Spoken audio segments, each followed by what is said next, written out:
And as a reminder, as we go through our conversation today, we'll introduce Simon. He'll speak for about 10 minutes on his project, Freedom Seekers. Please do feel free to pop questions in the chat as part of our Q&A after, and also as we get into the live Q&A function, feel free to please raise your hand, your virtual hand, and we'll get you in the queue to ask questions. So with that, without further ado, I am very pleased to introduce today's speaker. Simon Newman is an emeritus professor of history at the University of Glasgow and a research fellow at the Institute for Research in the Humanities at the University of Wisconsin. He is spending this year as a fellow at the John Nicholas Brown Center for Advanced Study at Brown University. Among his many books is his most recent, Freedom Seekers, Escaping Slavery in Restoration London, which was co-winner of the Frederick Douglass Book Prize and winner of the inaugural ACLS Open Access Book Prize. Simon will be presenting to us today on his digital project, of which he is one of the co-leads, Freedom Seekers, Stories of Black Liberation in the American Revolutionary Era and Beyond. Simon, the floor is yours. Hey, thank you, Jim. Thank you, Martha. I'm going to hopefully share my screen. Well, I want to talk to you about this project in which I am working collaboratively with Gloria Whiting at the University of Wisconsin, Tony Bly at California State University at Sacramento, and Billy Smith at Montana State. I think several of the team are on this call. And we're ably assisted by a couple of graduate project assistants at Wisconsin, Isaac Lee and Jesse Gant. We're going to be working together through July 2026 and probably beyond, with a view to marking the 250th anniversary of American independence with this project, providing alternative stories of freedom and liberty. The project team members have all researched and written about freedom seekers, and this project has developed from our understanding of the challenges involved in this work. The potential problems with slavery databases that can inadvertently echo the commodification of enslaved people, the need to try and humanize that kind of data, the challenge we face as historians, all that we don't and can't know about those people, and then what we might be able to produce with this kind of digital humanities project, new kinds of histories and new kind of creative work. Our objective is to create a new kind of resource, a searchable database of qualitative histories of stories of freedom seekers. Many of these stories will be from the era of the American Revolution, but they're going to span the British Atlantic world from the mid-17th to the early 19th centuries.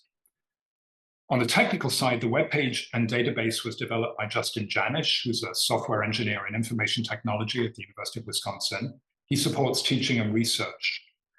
He used WordPress CMS, and he custom built the database section in PHP and JavaScript. And I have already told you everything I know about that. This project has been funded by the E. Gordon Fox Endowment at the University of Wisconsin, the UW-Madison Fall Research Competition, and the Shattuck Endowment at Cal State Sacramento. We're also currently working with the UW Cartography Lab on an interactive map for the website. So this is the homepage. I'm going to go straight into browsing some of the stories. And we'll take this first one, Caesar. Each story is based on an advertisement. We'll always try and include the photograph of the advertisement as well as a transcription. The stories are blog post length, up to about 1,000 words. They are referenced, but not as heavily referenced as academic articles will be. We try and keep that a little less intrusive. Now, in some cases, of course, with these stories, it is all but impossible to find out anything more than what we have in the advertisement itself. And in cases like that, in this example, the advertisement talks about Clem, who has escaped, having a swaggering air with him in his walk. And that is the subject of the essay, what that means and what we can read into that, what we can think about that. In other cases, let's go to a different one. That was Clem. This is Pompey Fleet. In this case, Gloria was able to find a great deal more from other sources. And so it's a much more fully fleshed out story about what happens to him when he evacuates with the British at the end of the Revolutionary War, things like that. So in some cases, we know virtually nothing, as you're all familiar with in these advertisements. In others, we can find much more. Part of the purpose of this database is to allow people to search across categories. So for example, if you picked 20 to 29-year-olds, and let's say those who have African markings, and so who were presumably born in Africa, it will pick out those that meet both of the criteria. And as we have more and more stories, more and more of these criteria will become available on the left, allowing much more in-depth searching. The website and project launched on Independence Day this year.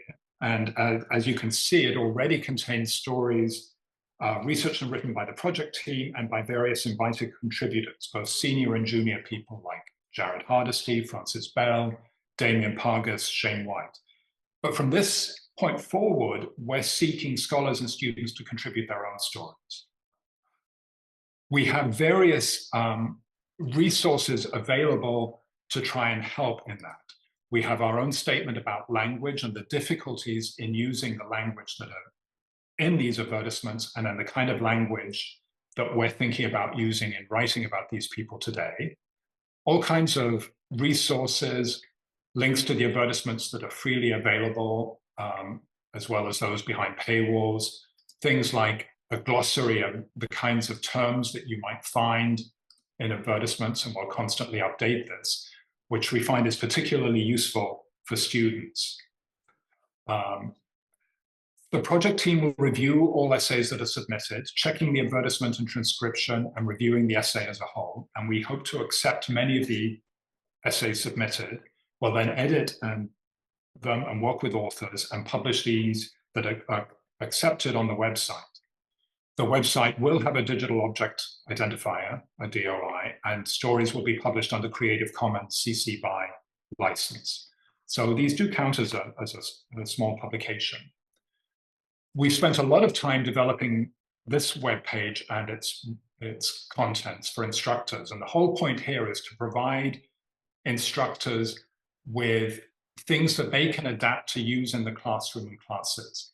PowerPoints, Word documents, assignments, and then case studies of how you would research and write about these advertisements, to try and make it as easy as possible for you to use these in teaching as an assignment. And then when you get particularly good essays, to hopefully submit those for possible publication on this website. We've already taught a couple of classes at UW-Madison around this and had a lot of success with the students. And we have an undergraduate internship program, which is proving very popular with 2 or more undergraduates a semester who we work with, who then research and write their own essays. We also have, thanks to the generosity of the Shattuck Endowment, the Anansi Prize, which we're starting now, for the best essays submitted, presumably mainly by graduate students and undergraduates, possibly. 3 prizes of $1,000 each per year, and these will be published on the website and published in the Clio Journal. Now, we're going to continue building the website and adding stories through July 2026, and quite likely beyond.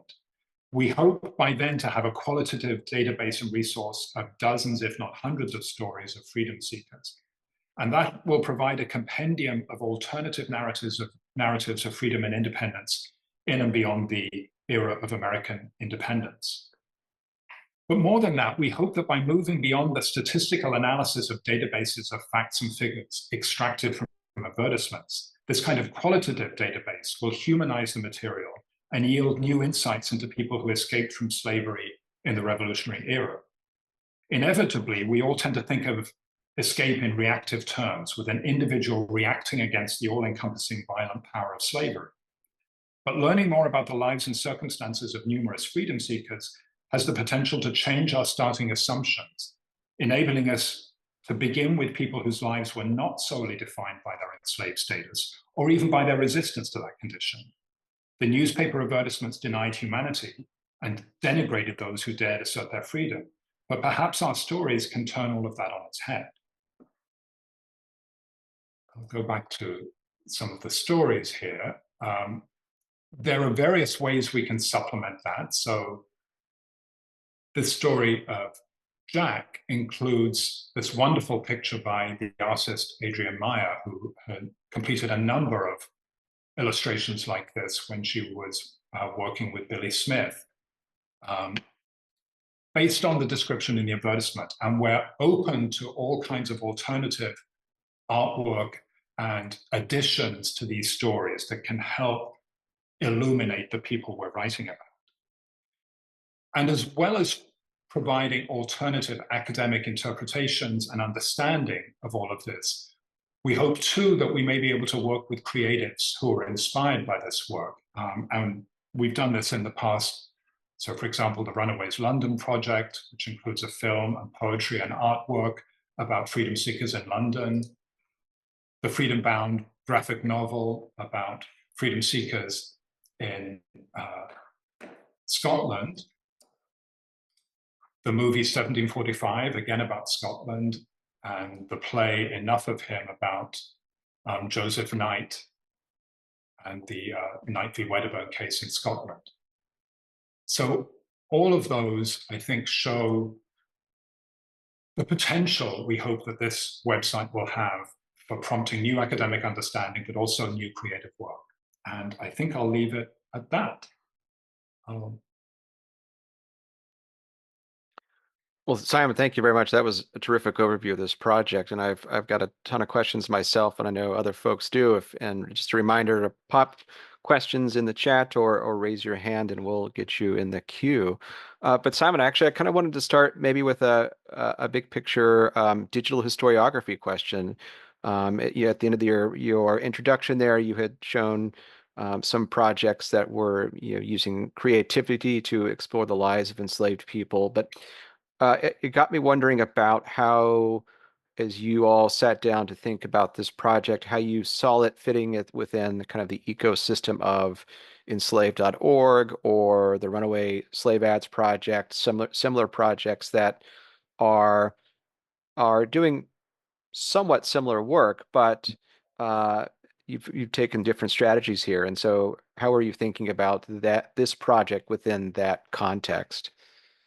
Well, Tony Bly, Billy Smith, and I have all created databases before, and we're very, very familiar with these projects. I would say that for freedom seekers, the landscape has changed dramatically over the last 15 or 20 years, that there are now magnificent resources available, which compile huge numbers of advertisements and make them readily and freely available. Freedom on the Move is the best example, with tens of thousands, and it's a remarkable resource. And some of those, including the one I created for runaway slaves in Britain, have quite sophisticated search capability and allow you to search across categories. But quite a few of them really allow little more than word searching in the text of the advertisement. And that this is a fantastic move forward, and I really think they're revolutionizing the field. But we wanted to go in a different direction, or perhaps even a step further with this, and move beyond a database of advertisements and try and create a qualitative resource of individuals. And so trying to address the issue that so many historians have been talking about for the last decade, about how the danger of re-enumerating enslaved people, that however noble and good the intention is in creating the databases, there is a tendency to once again create large databases which dehumanize people, as the original advertisements did. And I'm not saying that the new databases all do that, and that's certainly not their intention, but how can we move even further beyond that? And so that's what we're trying to do here. What are some of those safeguards that I was interested? You have a page on language, and you talked about, as you just said, not wanting to commodify people all over again. But what are some of the safeguards that you put in place or thought or think about as you ensure that you don't simply requantify people? Well, the the language is a guide. We don't want to be overly prescriptive for authors, and we've already had at least one author who's pushed back a little on some of the things we've said, but I'll bring that page back up again. We were just reflecting how the understanding of using some of the wording in the advertisements and even wording that historians have been using about the advertisements and enslaved people has changed dramatically in the last decade. And what the Chicago Manual of Style or New York Times or whatever your source base is, what is considered acceptable now has changed. So that's one of the safeguards. I think our editorial process, at least two of us will edit each essay. So there are a number of safeguards before it goes up.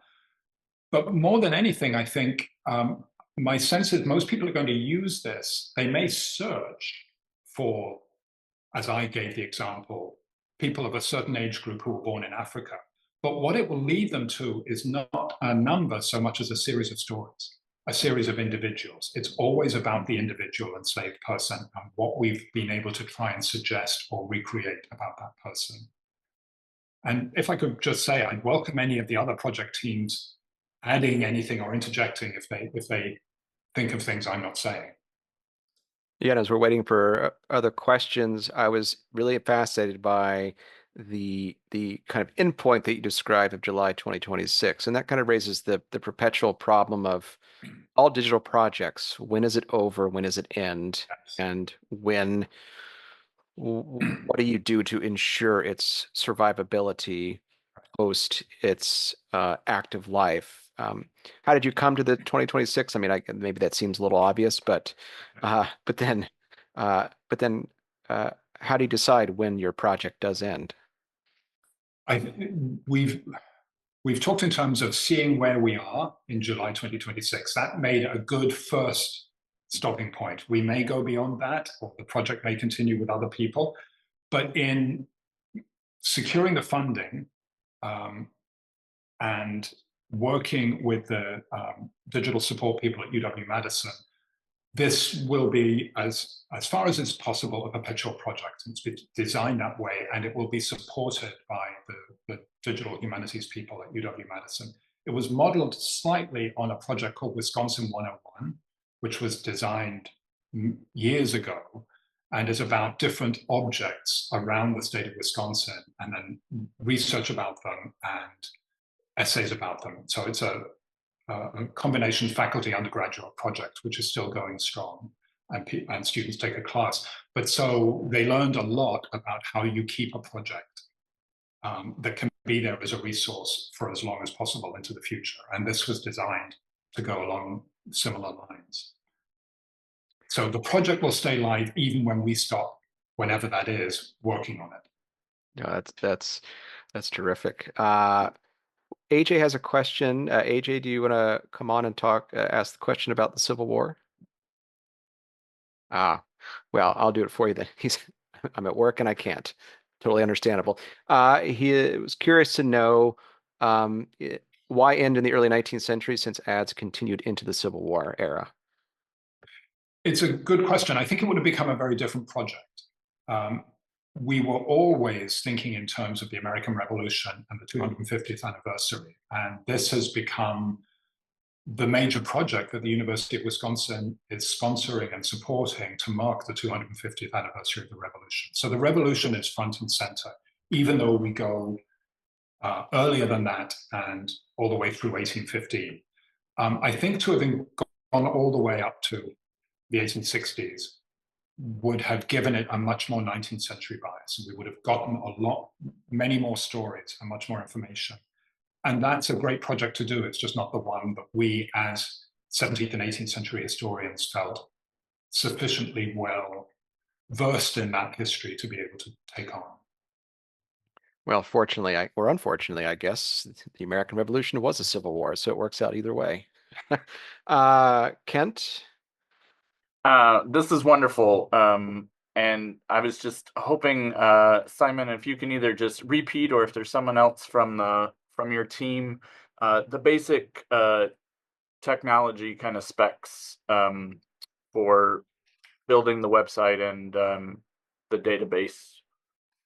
Well, I might ask Isaac Lee if he is on the call, because he worked most closely with Justin Janish, who was our software engineer. So, Isaac, are you there and can you take this on? Yeah, happy to. Thank you, by the way, for the question.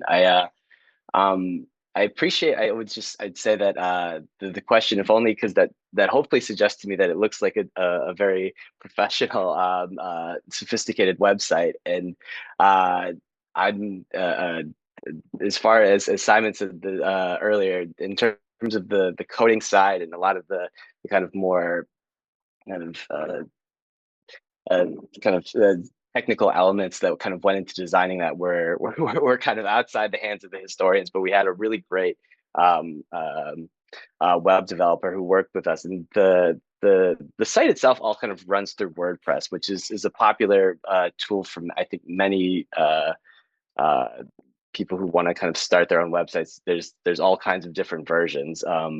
But we were, by kind of working with a developer, he was able to kind of pair us not just with the kind of the WordPress shells for the site, but then with some more sophisticated plugins that allow us to kind of do some more kind of advanced design work. So this is just a WordPress CMS shell, but then it works through like a. And please stop me if this is going too into detail, but it just uses like an Elementor plugin, which is a software that works with WordPress to kind of eliminate the need for any real coding. In terms of the back end kind of work that Simon and myself and the rest of the project team have to do, we have to do very, very minimal coding, and it's all been presented for us.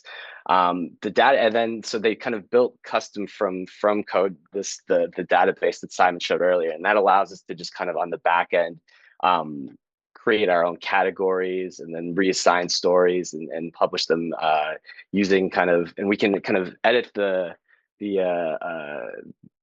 kind of all the everything you see on, we have a lot of creative control over it, but then it kind of makes it easy to make sure that the site stays consistent throughout. But other than that, I could go into we use a lot of other various things to kind of make sure different kinds of plugins to collect stories and submissions for like the Anansi Prize and other things like that. But overall, it's I was actually pleasantly surprised, and I don't come from a very computer. I don't know very much about computers, but coming into this, it was actually quite.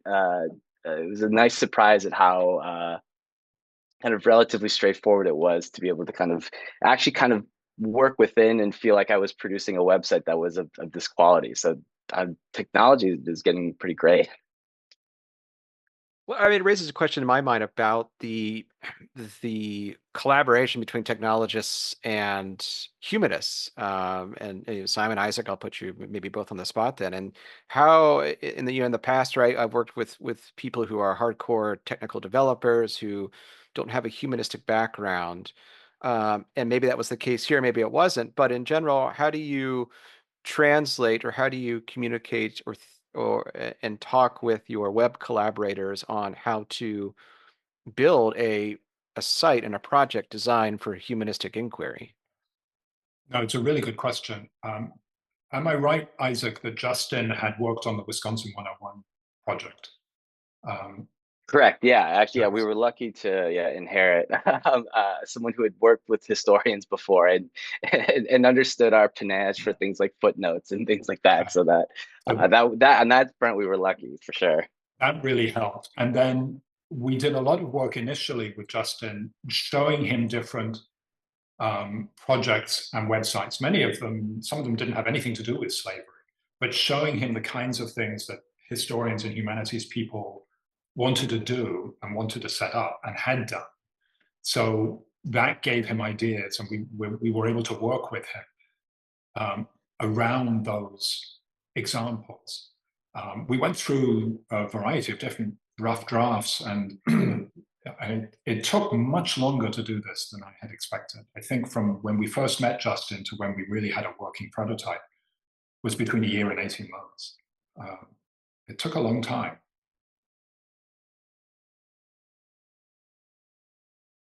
I'll just add to that. I think one thing that was I learned a lot kind of working with Simon and Billy Smith and the rest of the project team, and just kind of help in the ways they were able to help our web kind of development team, just kind of not overwhelm them right away with all the various different kinds of histories that we wanted to present. But I thought that they did a great job of kind of providing them with the kinds of content that we were interested in presenting, and helping kind of explain the kind of the pitch that Simon gave earlier today, but just kind of the focus on individuals, and this idea that we wanted to talk about stories and wanted to come up with a really compelling way to tell stories in particular, was something that I think really like that gave a lot of kind of opened up a lot of possibilities, I think, for someone then on the web development side.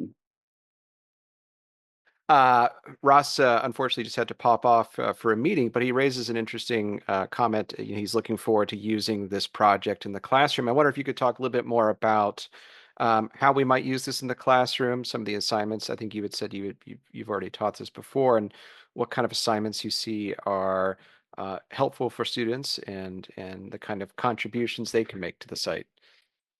Well, I was able to work through a lot of this by teaching a course which was last year in the history department at Wisconsin, which was designed entirely around this resource, really. And that gave me a lot more time and ability to work out, okay, what do students need? What kind of resources, what kind of examples, what kind of help to be able to research and write about advertisements like this? And then try and condense and adapt that into PowerPoints, into Word documents, into assignments, and into 2 PowerPoint case studies where we start with an advertisement and then just go through, where do you find out information? How do you find out information that can allow you to build a story of the person in this advertisement? And then all kinds of resources. So the idea is, by creating these materials in these formats, an instructor can have a look at this and say, okay, one of my assignments in my class on the American Revolution is going to be for students to research and write one of these stories. And then you can look at our PowerPoints and say, okay, I will take that PowerPoint, but I'll adapt it for use in my class so that it fits what I'm doing. I can use the biography assignment or other assignments. I can refer them to these PowerPoints and resources. So we anticipate that in most cases, this will become an assignment in a larger class. And that's what some people are already beginning to do, but we're hoping a lot more people will do that. We found, and I'm sure many of you have used these advertisements in teaching, students find them fascinating. They found them very interesting. They find everything that we don't know quite gripping and intriguing. They want to know more. And so to give them the opportunity to try and do something with that is really exciting. Tony Bly out at Sacramento has been really innovative in having them create artwork based on this. I feel much less comfortable in that area. I'm happy to work with creative artists, but I'm not sure I'm fit to help them create, and students help them create this sort of work themselves. But Isaac was teaching this material in the summer, and one of the students created a poem. That's what that student felt moved to do. So we're going to only really, at this stage, publish the stories, but that doesn't mean that those stories can't be supplemented by additional material like that, artwork or other things. And it's up to instructors and the students' own imagination. Josh. Oh, thank you so much. I do 2 quick things. One is we have a new piece up at Commonplace today, written by Simon and the team about freedom seekers, introducing the site a bit more and sort of expanding on this. It just went up this morning, so I'll put a link in the chat in a second, so people have the link to that Commonplace piece about it. But I just wanted to mention, good timing that it happened to go up this morning. And then I had a quick question also, Simon, which is, you mentioned Tony and his students working on some artwork, or sort of visuals. Did you feel pressure in any way to try and incorporate more visuals into the site because it is so text heavy? Not as yet. We wanted to make it as usable as possible, as simple as possible. We were getting a lot of advice from Justin and others that the more simple the website is, the more easy it is to use. But that's not to say we won't add and develop and change this website as we go along, and especially if we start getting artwork generated as a result of the project, it would be crazy not to include it and feature it. So there's space to add that, but we didn't want to front load it with other artistic work. So there's some, but not much. We've kept it fairly simple to start with. But keep tuned. You may see a lot more going forward. Question in the chat from Alexandra Ramirez Kessler, who is interested to know if this resource would be useful for high school students as well. I think it would be. We made a decision to start with a focus on college level, undergraduates and graduate students. But with the hope that going forward, I've already talked with school teachers. They're very interested in this. Many of them use the advertisements. I don't think it will be too difficult to adapt what we're doing and have a separate page for school teachers and school students with resources that are appropriate for them. So I think going forward, we're going to be doing that. I don't think we would expect to publish on the website, what they produce, but we may, if this takes off and works in certain ways, have a separate platform or a related platform or separate pages, which would include high school information. But that has the potential to be huge. And it could be that we're going to spend a lot of time editing and then uploading essays by undergraduates and graduate students and by colleagues. We could be completely overwhelmed by high school essays. So I don't think we can provide a platform for them in quite the same way, but we can provide resources for teachers, and we're looking to do that going forward. Marianne who's located in Europe has a question about the sources chosen or the particular advertisements. Marianne, are you there? Yes, I am. Can you hear me? Yes, we can. Okay. Hi, Simon. Thank you very much for this super interesting introduction. I was just wondering, and thank you, because I can follow now. I don't have to get out of bed early in the morning or in the middle of the night to follow up. So this is a great opportunity. I was just wondering how you choose your sources. Is this by newspaper? And do you do like the whole chronological thing from 1730 until 1790 in one newspaper? Or do you actually pick certain years in various newspaper? How does that work? It is entirely up to the person who wants to research and write. So speaking for the project team, we have just found advertisements and stories that interest us and started pursuing them. And some of them don't pan out in the way we want, but many do. And then in teaching, we have given the students access to a lot of these, like Freedom on the Move. Ancestry.com now has a lot of freely available advertisements, and these other websites. There are a lot available freely, and then there are, for people in universities behind paywalls, there are many, many more. But we don't have criteria other than up to 1815.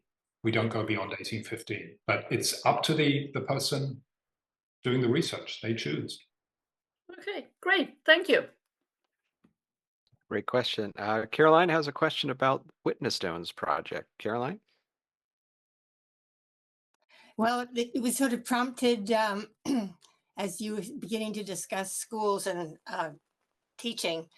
The Witness Stones involve classrooms that really research a local enslaved person, and then they create a specific kind of a memorial to them. So it really brings the whole issue of race and race relations to small towns around New England.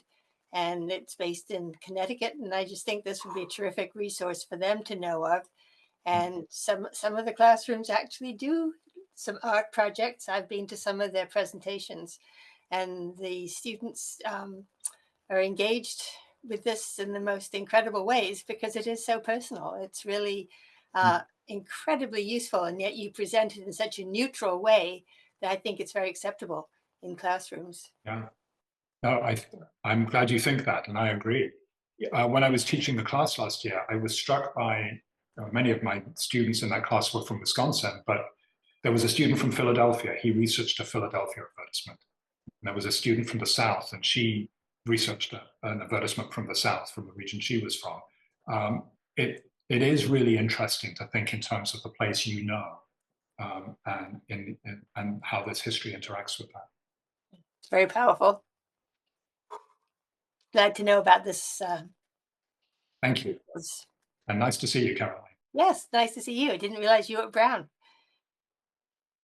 Oh, we still got a few minutes left. I've got about 20 minutes if other folks have questions. And the discussion about sources and actually geography here reminds me of a question that our colleague Chris Minty asked in our first session about taxonomy schemes, which can be a maddening enterprise when developing a digital project. Simon or Isaac or anybody else on the project team talk a little bit about how you developed a strategy for structuring the categories of your data. Yes, these don't reflect as yet all of the categories that are available, because of the way the software works, these categories only appear when we've actually coded a story that has one of those categories. So there are more than these. But what we realized fairly quickly is Billy and I in particular had created databases of advertisements with code books that often had many dozens of categories. So when I was creating a code book for Jamaican freedom seekers, one category was over 25, I think, different African ethnicities and identities. And we quickly realized that it wasn't going to be practical to use that many categories. Those did a different thing for a quantitative database. But for a qualitative database like this, we had to be very selective. And it took us a lot of time and a lot of going backwards and forwards to work out exactly how to frame these in ways that we thought would work and would be most useful to people using the website. So it was really a process of the project team members and Isaac working together and then trying them with the stories we were writing, saying, do these work? So it's a very good question. It's you can drive yourself mad doing it, but it's worth doing for sure. Yes. Are there any other questions from folks in the audience? Hi, Simon. It's good to see you. It's good to see you. I have a couple of, they could be classed as dull questions. It's about storage and permissions, because I'm working on a project that has quite a lot of newspapers involved, and in setting it up and getting it going, I was asked about permissions, and I was like, oh, and there was like but we didn't have enough to explore it in huge depth, so I just went to the original archives where they had a copy of the newspaper, rather than relying on something like AHN, like America's Historical Newspapers. And of course, that means that the files that I was getting from places like the New York Historical Society, they were very large in size. And for a resource like this, you must have a lot of images. So I'm wondering about the storage, like how much storage do you need for all of those images? And second, how have you navigated the permissions process for those images? I'll ask Isaac to respond to the first part. For the second part, permissions, in working with the library and talking with them, they consider advertisements such as this as to be public domain. If we were using larger sections of newspapers, that becomes a different issue. Yeah. But their attitude is a single advertisement from a 250-year-old newspaper is public domain. That's the answer you want. It's exactly the answer we wanted. Isaac, can you respond about the storage issue? Yeah, it's luckily I think we don't have quite the same, just because of most of our advertisement images are paired with individual stories, so that we don't have quite the same level of storage issue that a site like Freedom on the Move would have, for example. But we do have a nice plugin on our website. It's Filebird that allows us. It was a lot. At first, we had just all these newspaper images that were kind of just like collected on the back end of the website, and it was. And so what I've kind of learned in the process for that is that seemingly developers have created a little widget or tool for almost anything you could imagine needing little help with. So like this tool kind of helps us organize all our image files, and the little things like that. Help a lot, but luckily we don't have as massive of storage issues yet, but we'll see, I suppose. Yeah, because I work for UVA, and we partner with a number of projects who publish digital editions, and many of them want to put up images of the original documents in addition to their transcriptions, and we don't really do that because of the storage requirements, unless the image is publicly available at somewhere like the Library of Congress. So there's a stable URL there, and we're able to use that image on Library of Congress's website, and the way that our developer works it a little bit. So we're using their storage and not ours. It's nice. It's our little workaround. I see the issue you have, but even if we were phenomenally successful and by 2026 have 500 stories, that's only 500 images of advertisements. They're all quite major storage. Yeah, thank you. Well, Simon, would you like to offer a few final closing thoughts as we close out this round? Well, thank you for inviting me to participate, and thank you everyone for coming. We really hope you'll use this resource, and especially in teaching, and we will be very grateful for any feedback and suggestions as you're going forward. This is, as all of you know who work on these projects, they're not fixed. They're living, breathing things that we have to change and adapt all the time, and you can help us make this better. So thank you, everyone. Thank you very much. All right. Terrific session, Simon. Thank you. And very much, Isaac, thanks very much for your thoughts as well. And thanks for all your questions. We'll be back with our next coffee house on October 8th with Elodie Perrault-Kleber from the University of Poitiers, and we will explore engagement law. We'll see you then. Thank you, everyone.